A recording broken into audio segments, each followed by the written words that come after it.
A big hello to our parents in Asia. Welcome to the first of our Everything Boarding School video series.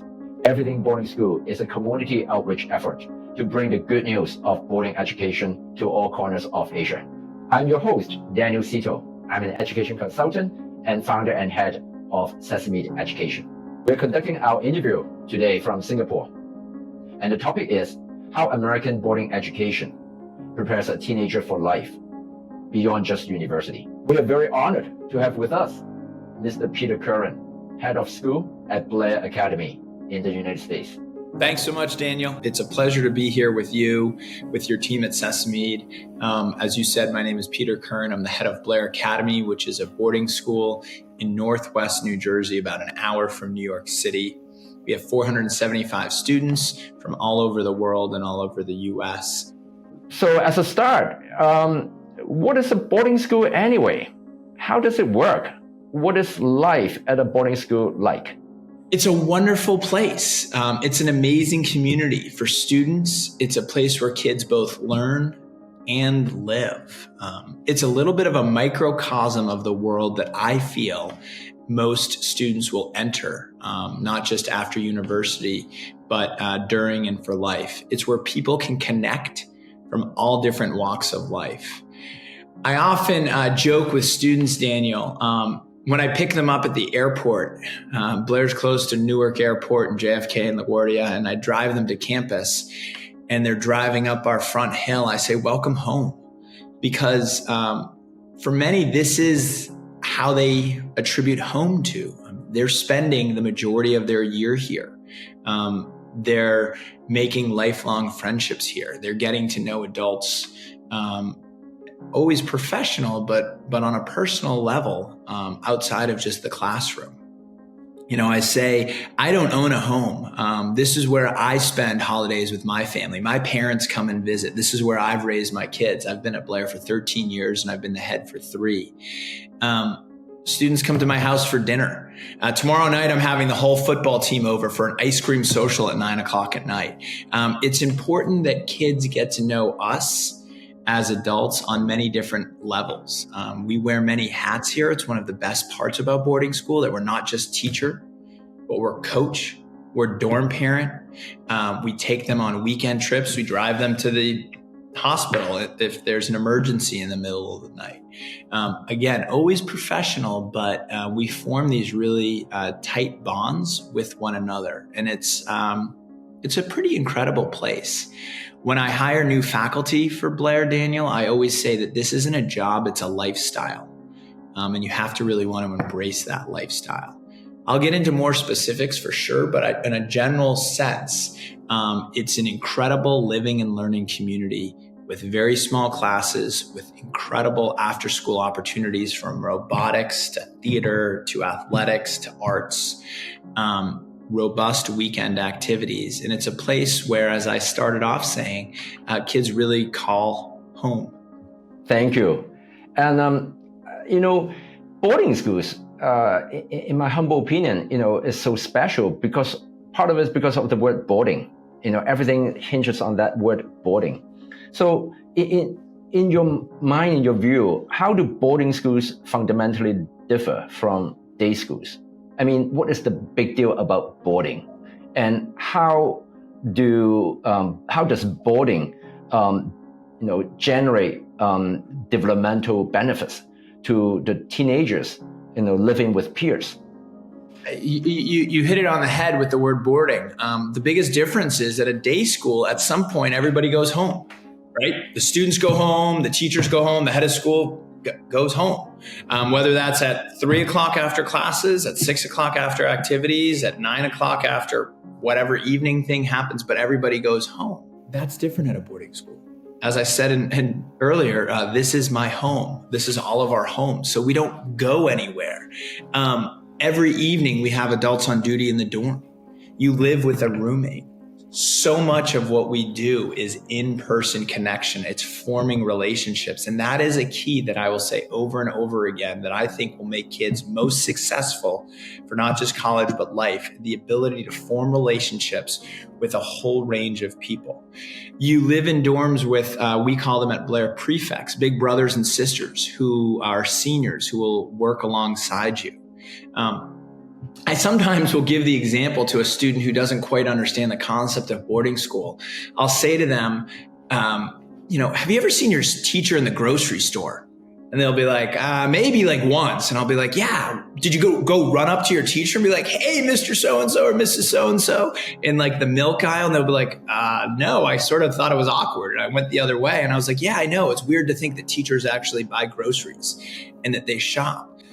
And then I explained to students that at a boarding school, the teachers were the ones taking you to the grocery store. And yeah, you're going down the aisle and we're buying cookie dough and all this stuff. And then you're coming to my house and we're making chocolate chip cookies together. And then we're hanging out. And that's the relationship. Again, as I said before, you have your English teacher, but your English teacher may also be your basketball coach, may also be somebody who on Tuesday nights does dorm duty in your dorm. Maybe your advisor. Maybe it's the person who's taking you to the Asian market for weekends to get food or whatever it may be. So those connections run deep. A statistic that I share often is that for adolescents, the most important people who are influences in your life are your peer group and adults who aren't your parents. I'm a parent. And it's hard for me to sort of always understand that. But if you think about first your peer group, it's called peer norming, this concept of who do you surround yourself with? Who are the peers that you spend the most amount of time with?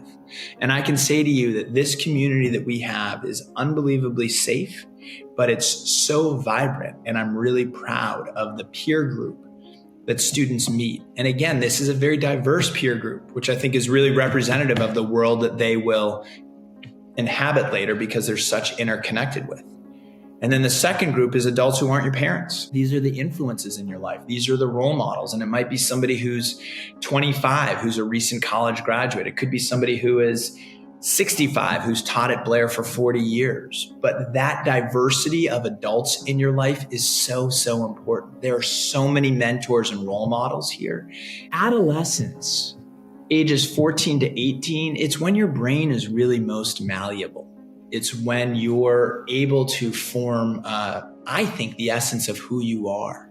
It's where you develop skills like self-advocacy, self-confidence, self-awareness, all of those really critical skills. Do we teach phenomenal physics and chemistry and calculus? Absolutely. But do we teach all of these other critical skills that will make you successful in the future? Absolutely. In fact, because of the way we're organized, because we're a boarding school, those skills, it's all about repetitions. Students practice those over and over. Public speaking and communication, learning how to live with somebody, time management. I'll go on about this, but those are critical differences that I think just because of the nature that we're a 24-hour learning community is very different. Thank you. Talking about 24-hour, 24/7, that type of a community. I'll be curious to learn more about how's pastoral care and mentorship at boarding schools like. Relationship building, it's the core of Blair. It's really the basis of everything we do. Twice a week, we have family style dinner. Okay. Kids sit with adults. They're not allowed to have their phones. They sit with kids that they don't necessarily know. And we have conversations. We talk. That is just one small example of this concept that I think you're talking about, pastoral care, which we take very seriously. These foundational skills of building relationships start at the very beginning. It's learning how to have a roommate and navigate. Okay, you go to bed early, I go to bed late. You're brushing your teeth next to people, and boy, do you get to build relationships. You have somebody walking the dormitories at night at a certain time saying, lights out, good night. Again, as I talked about the many hats you wear, I always say that students get to see me as the head of school, Yep. And that's important. And I'm I'm sort of a casual guy at times, you know that.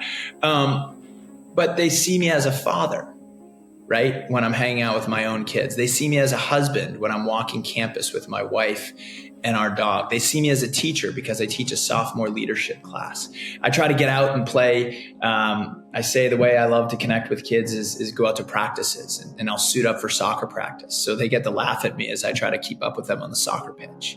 So they get to know us on so many levels that there's a comfort level. And what that translates in the classroom is I might be teaching them English, and they might catch me or send me an email before class with, Mr. Curran, I was really stressed last night. I didn't get a chance to finish my homework. I apologize. Can I meet with you after class? Right? So we have this relationship where they feel a comfort level in sharing these things and advocating for themselves in a way, because they know, yeah, I'll get that. I'll understand that. And then we'll set up a time and I'll say, like, great, maybe, let's meet for breakfast tomorrow and we'll go over what you didn't understand. Or why don't you come over to my house? We'll have dinner and catch up. I share with students that boarding school, it's far more than a 4-year experience. I think a lot of kids, when they think about and they're applying, they're like, okay, this is where I'm going to go for high school. This is where I'll go for 4 years or 3 years or whatever. It's a relationship for life. And that might be a little wild to think about, but the relationships that we have with kids after Blair, I was in North Carolina last Thursday. We had 60 different people at a reception, and we had an alum from the class of 52 there to somebody who's in 8th grade who will be starting at Blair next week, and everybody in between. And it was incredible hearing their stories. We had 2 Blair faculty members get married on campus. They're both Blair grads. I taught one of them English, and the other one, when I was the dean of admission, she was the first person I admitted. They run a sophomore boys dorm. They got married right in front of my house. And what was really special, Daniel, is I married them. They asked me to, I jokingly say, I filled out did it all online. But, true pastoral care, the head of school, you do wear many hats. And one of the hats is I marry faculty members. But that's what I'm talking about. That's the commitment to this place. That's when we really talk about this home idea. We had our first group of athletes come back to campus yesterday for preseason. And as I addressed all the parents as my first address for the school year, I talked to them about health and safety is the biggest priority, right? Absolutely at the top. When my wife and I go to bed, we say we have our 2 kids and we have 475 other kids that we're responsible for. And if there's ever a concern that parents have, we want them to always feel free to pick up the phone and call us. I'm going to talk a little bit more about this later, this concept of parent partnerships. That's also part of this pastoral care, as is teaching them all sorts of skills, right? It's not just, like I said, the self-advocacy and self-respect. It's learning how to look somebody in the eye when you're having a conversation. It's knowing when to put these devices away. And we actually have a pretty strict cell phone policy. You can't have cell phones out when you're walking the pathways. You can't have cell phones at lunch. You can't have cell phones in community meetings, because you know why? We want you to focus. We want you to talk to the person sitting next to you. In classrooms, you have to put your cell phone in a holder because we want you present. So all of these skills are taught in addition to, like I said, critical thinking and learning how to analyze literature and learning, statistics. Thank you, Peter. You earlier you mentioned about health and safety, and health, in particular, mental health, especially rings a bell. To me, especially in the post-COVID days. Nowadays, teenagers everywhere, boarding or not, they face tremendous pressure, peer pressure, pressure towards colleges, universities alike. And how do teachers at boarding schools help teenagers cope with these type of struggles and maybe even setbacks? There's this concept that we talk about at Blair called accountability with care. And what that means, Daniel, is we need to hold adolescents accountable. We need to be the adults. right? We need to give them boundaries to operate in, but we need to do it in a caring way. We need to do it in a supportive way. That's really important. Secondly, we actually talk about failure pretty openly at Blair. And I always say we want kids to fail forward, right? You're not doing anybody a service if they never fail, if they never learn what a challenge is, if they never learn what a struggle is, right?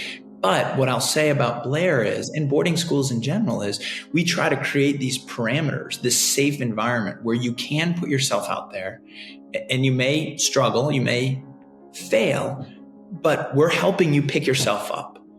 And that's a muscle that you start exercising, right? It's the same muscle as learning a new language. It's practice. You need to practice developing resilience. So if you never have a setback, you're never going to practice it. Or if the setback is so big that you don't have the supports to help build you up, it's going to be really crushing. So what we do here is we encourage students to take risks. If you're comfortable in your environment, if you feel safe, if you feel cared for, you're going to take some really smart risks. And when you do, unbelievable things happen. Maybe you might fail forward, or maybe you'll learn, hey, I really love Spanish, or I had no idea that robotics was a passion, and here I go. And it sets you off on this path. But we want kids to grapple with some difficult things in this safe and supportive environment so that when they get to college, they know how to do it. They know how to navigate it. In life, they're like, oh yeah, I've done that. I can deal with this. I know how to handle that. I know what resources exist. It's really important. What role should parents, especially international parents, expect to play after they have sent their children to boarding schools? As a parent, and we all know this, you might interact with your son or daughter and you just sense something on the phone. Like you hear something in their voice that just feels a little off. And I always say, when you hear that, call us. Don't hesitate. Now that's Blair's philosophy, right? Long gone are the days, Daniel, where it's like, okay, we drive up the gates, you drop us off for boarding school, and we'll see you at winter holiday. I mean, you know that from having your own children go to boarding school, and that is so important. And we at Blair, from the head of school on down, we want to partner. We're not going to call you about every little thing. We don't expect you to call us about every little thing. And I always joke with new parents, Daniel, and I say that there's this time in the fall usually, and it's called the phone call dump is what I call it. And what it goes like is this, your son or daughter, new to the school, first couple weeks, calls you and is just in an awful mood because maybe in soccer practice they missed a pass or missed a goal, and they didn't do well in their biology quiz. And then they were in the dining hall and their friends sort of looked at them funny and they were feeling a little off or insecure about it. And so they call you and they're like, what did you think of sending me here? I can't believe it. Why this place? And then they hang up the phone. And you're on the other end, halfway around the world being like, oh my goodness, what do I do? Right? And that's the dump. That's the phone call dump. They feel great because they're just dumped all this on mom and dad. They let all their emotions out, and then they're down the hall hanging out with their buddies or doing whatever, and everything is fine. I always say to families, like, when you get that, because you will, reach out to us, check in with us. Now, there are some families who say, you know what, part of why I want to go to boarding school is to sort of relinquish some of that. And that's fine too. We will check in with parents often. If they communicate with us, great. If they are sort of not communicative as much, that's okay too. We will still proactively reach out. Now, I understand, Blair has a very unique and very powerful and effective dual advisor system. Would you like to share the little bit about the secret sauce over there? How does it work? Yeah, it's pretty, and this has been in play far before I got to Blair. And I've had the great fortune, I should have shared. I've worked at quite a few different schools. I've worked at schools in Europe, international and American schools. I've worked at schools on the West Coast, in the Rocky Mountains of the US, and certainly on the New England and the East. Yeah, so every student at Blair has two advisors. They have an academic advisor who changes every year. And that person really talks with them about their schedules and their classes and finds the balance between pushing but not too much and, hey, checking in. And then students, uniquely enough, get to choose their own advisor. Again, what's the most important relationship at the school? It's with a student and a trusted adult. Right. And so who better to choose than having the students instead of, most schools, it's just sort of a random pairing, or maybe it's not random, but it is the school pairs the students. At Blair, we really give the students, and they have about a month to figure it out when they're new, the option to choose. And then the cool thing is, Daniel, Blair students can actually change advisors. So they might meet after their 9th grade year. They might say, you know what? I need a different advisor because my needs are different. Or I thought Mr. Kern would be great. He's really not.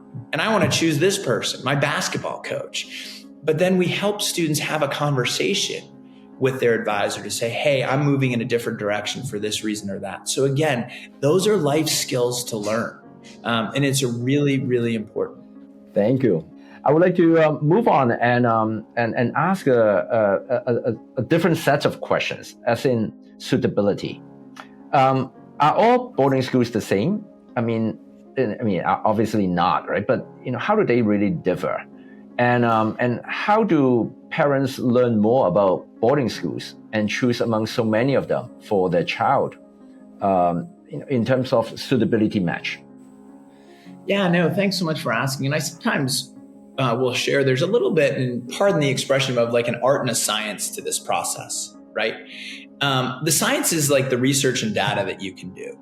And you can do most of that online. We've really invested in websites, especially since COVID. So you can get a lot of data about a school online. And then sometimes there are these quantifiable things that just need to happen, right? You want to be within a 90-minute radius of an international airport. One of the things I say to Blair when I am in Asia is, yes, we're far away, but it is, a direct flight for most major hubs between Newark and JFK. And then it's a 90-minute ride or a 60-minute ride. So whatever those, maybe you say, I want to go to a big school and it has to be 800 or above. I want to go to a small school. You can figure those all out. Every school is different. I always say the 3 questions you should ask everybody when you go through the process is the size of the school and why. You always want to figure out the why. Why are you 800 students? Why are you 475? Why are you this? Do you have Saturday classes?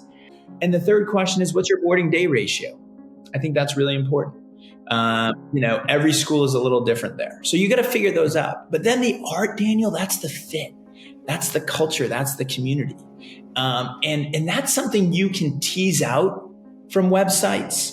I always say, look for repeating words or themes on websites. If you spend your time on a website, you should have a pretty good idea of what handful of values the school stands for just by seeing repetition of language. I joke sometimes, adolescents, all of us, we binge watch shows sometimes. I say, binge research a school. Like spend a couple hours and do a deep dive on Blair and then be like, okay. Then spend a couple hours the next day or a couple days, do a deep dive on the next school. So you really can get to know it. But the art is the feel. And I really think the best way to figure that out is to visit. That's hard to visit campuses, especially when you're halfway around the world. Other ways to do that is there's fairs, right? I know there's going to be one that you do in Singapore and Bangkok, but you can meet people from the school who can share more, tell stories. There's receptions that we hold. Blair will be, we go to Asia 2 to 3 times a year. And so we'll have a school-specific reception, and it'll be great because we'll have families, perspective, current, parents, alums, and they'll be able to tell stories, and they'll be able to share and answer questions. Those receptions are really helpful. We do webinars every Wednesday night. So every Wednesday we have our Dean of Admission, Teddy Wenner, does Wednesdays with Wenner, but it's a great way to connect and to learn a little bit more. Again, since COVID, we've learned how we can do a lot virtually, but nothing, if you can visit, nothing replicates visiting a campus. I always say when you get out of the car, there's a feel. When you walk around a campus, you want to look at the expressions on students' faces. Do they look happy? Do they look stressed? Again, how did I start? This is your home, right? It's where you learn, but it's your home. And you have to decide what type of environment do you want to live in. And many students, and certainly not all, but they'll get help from other resources. Educational consultants can be really helpful. I mean, our relationship started, 13 years ago, right? With you and I connecting. And, there's a lot of really intelligent people who know a lot about schools. And I think, part of the joy we've had working together, it's connecting really passionate individuals like yourself who are educators with kids and then putting them together to find schools. And kids and schools. And so it's really a matchmaking process. It's all about fit, right? I mean, I'll tell kids, if you love Blair, great. Let's look at 5 other schools similar to Blair or different, just so you can get a feel. At the end of the day, as sort of funny as it sounds, you're a consumer, right? And this is a product, and you want to be really thoughtful about how you decide if it's the best for you. Thank you, Peter. When you use the word product, if I were to look at Blair Academy as a product, the very first word that came to my mind is the word happy. Over my past 22 years of traveling among boarding schools, everywhere. I've been to the States, Canada, UK, Switzerland, continental Europe, Middle East, everywhere. I cannot easily find another school that I can come up with, top of my head, that is happier than the faces that I encounter at Blair. And it's not just one time, it's every single time I go to Blair. I think in today's world, there's a lot of pressures that we have on ourselves. And in order to be most successful in this hyper-competitive world, you have to have a starting place where you're joyful, where you find purpose. One of the themes, I'll let you know, the themes that I'm going to talk about this year at Convocation is about joyful purpose, which is different from joyless urgency. And I'm going to, yeah, I know. A lot of us live our lives with joyless urgency, right? It's the to-do list. It's getting through things and you're just checking off the boxes. But are you really enjoying what you're doing? One thing I did want to mention before we close was just why and how we prepare students for college on that way. There was a Harvard professor by the name of Richard Light, and he interviewed, I think, 10,000 undergraduates about what made them most successful. And some of the things that he learned was about learning outside the classroom in a residential setting. Boarding schools do that. Students learn better when they're encouraged by faculty to collaborate with one another. We do that. Collaboration is key. That's what we do in the evenings. That's what we're doing with kids. Small classes. Students learn better in small classes. Boarding schools have small classes, 12, 11, 10 students. Diversity within the classroom, right? Diversity of opinion. One of the things that we teach here is learning how to have a conversation with somebody who has a vastly different point of view than you do. The last one, which is huge, I think, is just time management skills. There was a stat that I read that said 70% of the jobs that ninth graders today will have when they graduate from college, their first jobs haven't yet been created, right? So if you think 8 years from now, 70% of the jobs haven't been created yet or invented yet, how are we preparing them for that world? AI is going to be doing a lot. But again, what I've talked about, self-awareness, knowing your own skills, communication skills across lines of difference, self-advocacy. And then one big one is empathy. AI systems lack emotional intelligence. Boarding school environments, we do all of that every day. It's not like we have a class for it. It's just how we live. It's family style dinner. It's Saturday night hanging out in the dorm with whatever teacher, or it's having a roommate and you guys have a disagreement about music and you have to navigate that. I feel very passionately about it. And again, that's one of the reasons why I've devoted my life to this. Thank you so much, Peter, for your most precious sharing with us today. Now, we encourage all parents to follow Peter on social media and also to check out Blair Academy, definitely. Thanks so much, Daniel. Take care. To all parent viewers out there, if you like what you have learned today and would like to learn more from Peter, please remember to click the like button. Share the video with your family members, with your friends, and more importantly, subscribe to our channel to stay connected to all the other videos we will be publishing. Thank you all for watching. And until next time, happy boarding school hunting.